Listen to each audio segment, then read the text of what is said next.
Yan. So, good evening guys at welcome back sa ating YouTube channel para po dun sa mga nakasubscribe na at dun po sa mga hindi pa nakasubscribe sa ating YouTube channel. So, pwede po kayo mag-subscribe sa libre lang po yan at I hope na itong channel natin ay for sure makakatulong naman lalo na dun sa mga aspiring applicants sa DepEd. So kung gusto niyo po makapasok sa DepEd, so much better, meron po kayong idea before kayo mag-apply. So dapat po alam niyo po yung position na ina-applyan niyo. Hindi yung basta lang apply ng apply. So pagdating doon, so zero, bokya tayo na hindi tayo nakapasok. Kasi nga wala tayong idea. Yung mga ganitong YouTube channel, naka-open naman yan for all, So, ito po ay, ako po ay dating administrative officer, ngayon po ay nasa teaching position, no? So, pero masaya po maging administrative officer. Masaya rin po maging administrative assistant, So, depende po kasi yan sa ating qualification. Kung mas mataas yung qualification nyo, so much better mag-apply tayo doon sa mas mataas na position para mas mataas ang ating sweldo, Pero pag-usapan po muna natin itong duties and responsibilities of administrative assistant 3. So, admin assistant 3. Meron pong administrative assistant 2.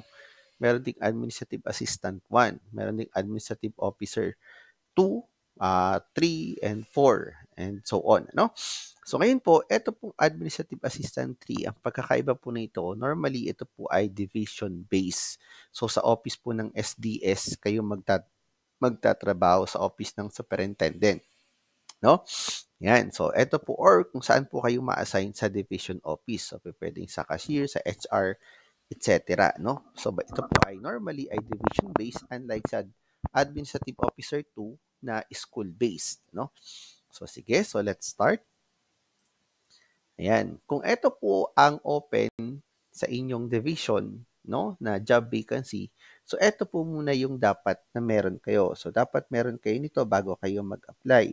So, ito po ay base sa qualification standard ng civil service. So, unang-una sa education, at least 2 years in college. So, normally naman kasi sa DepEd, normal, ang kinukuha talaga ay 4 years course, So, advantage kung kayo ay 4 years course. So, huwag nyo na isipin yung 2 years course. Kasi kung 4 years course kayo, okay na po yun. Any major, or any degree, applicable naman po lahat yan. So, at least meron po kayong 1 year relevant experience. So, ito pong ina-apply natin, ito po ay office staff, office staff. So, dapat meron kayong relevant experience sa office. Yan. So, at least 1 year. Sir, paano kung wala? Disqualified po agad kayo. So, wag na kayo mag-apply kung kayo po ay walang 1 year relevant experience. Kasi yan po yung nakasaad sa civil service qualification. Kung kayo po ay graduate ng college, any course, so pasok kayo sa education. Sa experience, wala po kayong 1 year experience, so bagsak po agad kayo, disqualified agad kayo sa position. Pero kung meron, so proceed tayo sa eligibility, so dapat at least meron kayong sub-professional na civil service eligibility. Sir, paano kung ako ay professional, ang civil service? Di mas maganda mag-apply na po kayo ng AO. Pero kung ang available po na position, ang opening ay ADAS 2, ADAS 3, pwede nyo rin po siyang applyan kasi one step higher or one level higher ang inyong eligibility. Sir, paano kung let ang aking eligibility? Okay lang po, mas maganda kasi second eligibility po yun. So, kaya lang, eventually, lilipat naman kayo ng teaching pag nalaman na sanay na kayo sa position na to. So, anyway, kung wala pang vacant position, so, yung mga teacher, pwede po kayo mag-apply ng ADAS, AO, PDO, sa DepEd. Mas madali na kasi kapag kayo ay nasa loob na. Mas madali na ang proseso kasi alam nyo na yung mga ginagawa ng mga admin tasks. Mas madali na rin kung kayo ay magiging teacher kasi meron na po kayong idea sa admin tasks, tapos meron pa kayong idea sa teaching, So, dapat po ay at least sub-professional. Pero kung wala po kayong eligibility, again, bagsak po ulit kayo sa disqualified po agad kayo sa position. So, dapat po lahat po nitong apat ay meron kayo including yung trainings na at least 4 hours relevant, So, sir, ano po yung mga trainings na pwede? Yan. computer literacy, yan. So, meron naman po yan. So, visit nyo po yung aking mga ibang ibang post na videos. Nandun po yung mga legit na online na trainings. Pwede po kayo doon mag-visit at pwede nyo pong i-take yun online kahit nasan po kayo sa Pilipinas. Marireceive nyo po yung certificates. Okay? Yan. So again, dapat po lahat kayo ay meron yan. Kung wala, disqualified po kayo, wag na mag-apply. Pero kung meron, mas higher applicable or pwede po kayo sa position na to. So, unahin natin yung pangalawa na pala. So, job description. So, ang position title po ay Admin Assistant 3 or ADAS 3. Sa DepEd kasi ADAS. So, parenthetical title, none. So, ang unit or division ay division office po kayo madideploy. So, normally yan ay sa SDS, sa superintendent na office. So, medyo, alam nyo na, kapag nandun kayo, dapat alerto kayo doon, kasi iba-ibang tao yung pumupunta sa SDS, no?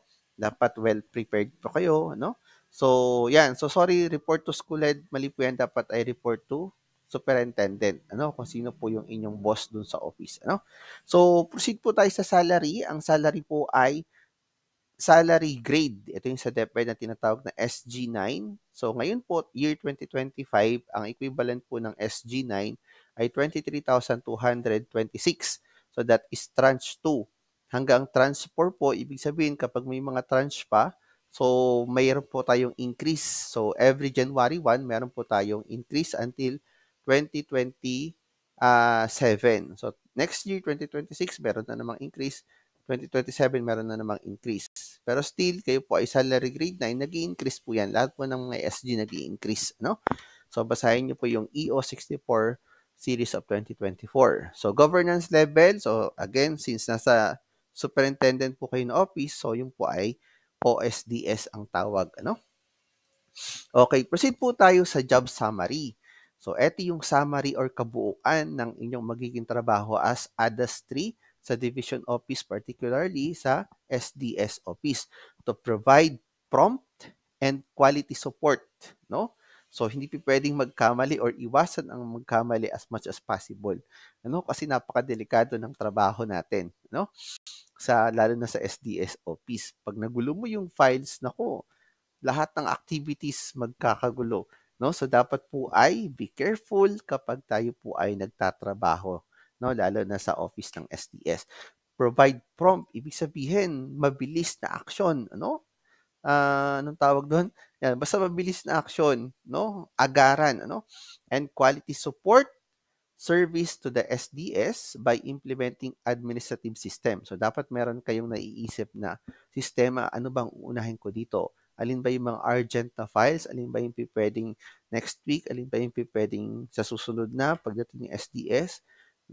Lalo na kung wala si SDS, provide administrative system, procedures, and monitoring administrative projects in order for the SDS to perform her or his duties efficiently.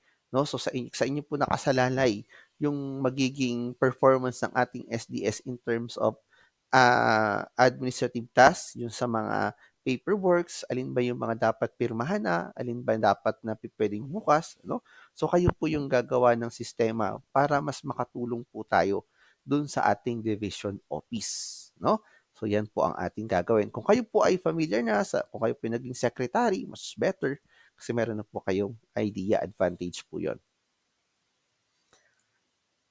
So, next po tayo. So, eto na po yung duties and responsibilities. Pag sinabi natin duties and responsibilities, eto talaga yung actual na gagawin natin. Eto namang KRA, yung CRA na tinatawag sa DepEd, eto yung Key Results Area. Meaning to say, dito nakapaloob yung ating mga trabaho. So, kapag wala dito, ibig sabihin, hindi po natin trabaho. Ito yung KRA, Key Results Area, na dapat dito tayo mag-focus at ito lang yung particular na trabaho natin. Yung duties and responsibilities naman, ito naman yung particular na tasks pagdating sa office schedules. So, unahin natin. So, we have 6 KRAs, so office schedules. So, ano bang ginagawa sa office schedule? Yan, so dapat scheduling. Kailan ba aalis si SDS? Ano ba yung may meeting ba si SDS ngayong araw, So schedule. Then communication documents. So dapat marunong tayong mag-sort ng mga communications. Alin ba dito yung request letter, alin ba dito yung for approval, alin ba dito yung for posting, no? And then guest reception. So dapat marunong tayong mag-entertain ng guest. Kapag merong guest si SDS, anong gagawin natin? Titingnan lang ba? Of course, dapat i-entertain natin. Ma'am, pasok po kayo. Ano? So it's up to you na. Tuturuan naman kayo pag nandun na kayo sa mismo na appoint na kayo. And then records, files. Ano? So paano kayo magre-record? No? So yung mga received copy, no? Incoming and outcoming documents. So dapat well recorded. Sino nag-receive, kailan ni-receive, kailan dinala, napirmahan na ba, no? Or ongoing pa, or signature pa. So, dapat meron po tayong filing. And then, personnel matters. Ayan. So, sa personnel matters, so dapat po ay alam natin kung sino absent ngayon, no? Pumasok na ba si ganito? Dapat hindi lang po yung oras natin or yung attendance natin yung alam natin. Dapat alam din natin yung makasama natin. Anong oras dadating si SDS? Wala ba si SDS ngayon? So, dapat alam nyo po yan kasi maraming maghahanap kay SDS sa office, no? Inside and outside stakeholders natin. And then, letter 6, technical or administrative support. Dapat marunong kayong gumawa ng PowerPoint. Kasi normally, magpipresent sa SDS, dapat at least meron kayong basic knowledge, troubleshooting ng PowerPoint, paano lalakihan yung font, paano liliitan, ano yung magandang design, no? So, yan. So, dapat meron kayong idea at least kasi nasa office po tayo. Okay, so tingnan natin yung duties and responsibilities per CRA. Yan. So, unang-una sa office, no, schedule. So, ang duties and responsibilities mo as ADAS is to schedule calendars, meetings, appointments of the SDS with other offices, staff by calendaring, following up, and confirming attendance of both parties. No? So, check mo. Kailan ang schedule? Ma'am, meron po kayong meeting mamaya, 2 p.m. Anong department? HR. Tapos, confirm mo sa HR. Madam, tuloy po ba yung meeting nyo mamaya? 2 p.m. Kasi may schedule si SDS. Kung tuloy, di okay. Kung hindi, inform mo agad si SDS. No? Office schedule. 2, communication documents. So, reviews documents, receive and prepares referral slip by identifying contents of documents for action of the SDS routing document to the concerned office or person. No? So, normally kasi ang mga documents papunta lahat kay SDS. Pero hindi naman yun si SDS ang pipirma or hindi si SDS ang magsasign. Lalo na kung paano kung naka-address kay SDS pero naka-attention sa HR. So, meaning to say, ang transaction papunta kay HR, kaya lang napunta kay SDS. No? So, bibigay mo yon kay HR. No? So, dapat alam po natin kung para kay SDS ba talaga yung documents or para sa ibang department. Ano? Next, guest relation entertains visitors, guests of the directorate by attending to their needs promptly, thus lessening the time and demand of the director. Baka naman may itatanong lang or baka may ibibigay lang. So, dapat tanungin mo yung si guest, ma'am, saan po kayo? May ibibigay po ba kayo? Ano pong kailangan nyo? Kakausapin nyo po ba? Or wala naman. Para baka mamaya ang dami ng guest dun sa inyo na magbibigay lang pala ng papel. No, records, files. Yan, identify, sort official documents corresponding per programs, projects as to confidentiality and importance of the proper labeling, filing, and safekeeping for future reference. Paano kung mayroong demand letter? So, wag mong i-open yon. So, dapat alam mo kung ano yung mga dapat mong basahin at hindi. Kapag mga nakasealed, i-check mo agad, bigay mo kay SDS, kasi may mga documents na hindi pwede sa ating ADAS, So, babasahin mo lang yung harap para kanino ito, no? And then, ibigay mo doon. Huwag mong i-open. Ako, tatanggal ka kaagad, Pero anyway, hindi ka matatanggal. Malilipat ka lang ng unit, kapag pamali-mali ka ng gawa. Pero hindi ka matatanggal kasi permanent naman tayo. So, personnel matters, monitor daily attendance of employees, staff in the directorate by recording daily attendance and comparing time card versus logbook. Yan. So, dapat alam mo yung attendance sa mga kasama mo, lalo kung ikaw yung na-assign na mag-monitor ng attendance nyo. And number 6, technical administrative support. So, dapat po you have to prepare minutes of the meeting. So, dapat meron kang idea sa paggawa ng minutes of the meeting. So again, dito naman po sa atin YouTube channel, meron tayong mga files ng mga sample ng minutes of the meeting para meron kayong idea. Facilitate travel documents, local and abroad, no? And other required documents making available for the director on and before travel date. Yan, katulad yan kapag may mga travel abroad. So napaka-importante yan. Dapat po alam po natin yung mga documents na kailangan ng agarang aksyon, no? Facilitate supporting documents or forecast advances in connection with the conduct of certain activity. Office travelers, yan, reimbursement liquidation, yan yung mga importante lalo kapag sweldo, kapag hindi mo agad napapirmahan yan, naku, walang sisweldohin ang buong division natin. Prepares PowerPoint presentation drafted by the SDS. Pag sinabi ni SDS, gawa ka ng PowerPoint about sa Debit Order 20 series of 2026. Search mo yun, and then gawa mo ng PowerPoint. So, wala nang sasabihin doon kasi meron na yun kompleto na yun Yung mga Debit Order, kompleto na po yan. Gagawa mo na lang ng PowerPoint, So, provide administrative support, logistics needs in the implementation of the office programs, projects, through collaboration, collection, consolidation of participant attendance, and directory consolidation of PPAs, output, preparation of supplies, materials, equipment. Ayan, yan yung mga technical support lang. Paki-ready yung PowerPoint, paki-open yung TV, paki-open yung aircon, So, yan. So, kapag merong meeting, so dapat alam na po natin yan. May meeting ako ng 9, so dapat i-ready mo na yung conference room, etc. That is part of technical support.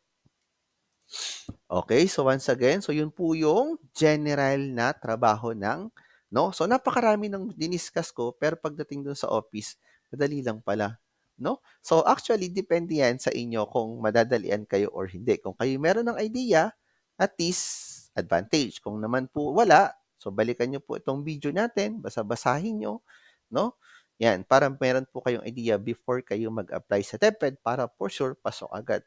So, pwede nyo pong i-scan yung ating QR code para po ma-download yung files na mga sample. Again, sample lang po ito, pero pwede nyo pong gamitin. At pwede nyo pong gamitin kasi ito po ay ginamit ko during administrative officer. So, yan po ay mga babaguhin nyo lang naman. Siyempre, hindi nyo i-copy paste yung pangalan. Baka yung SDS namin maging SDS nyo.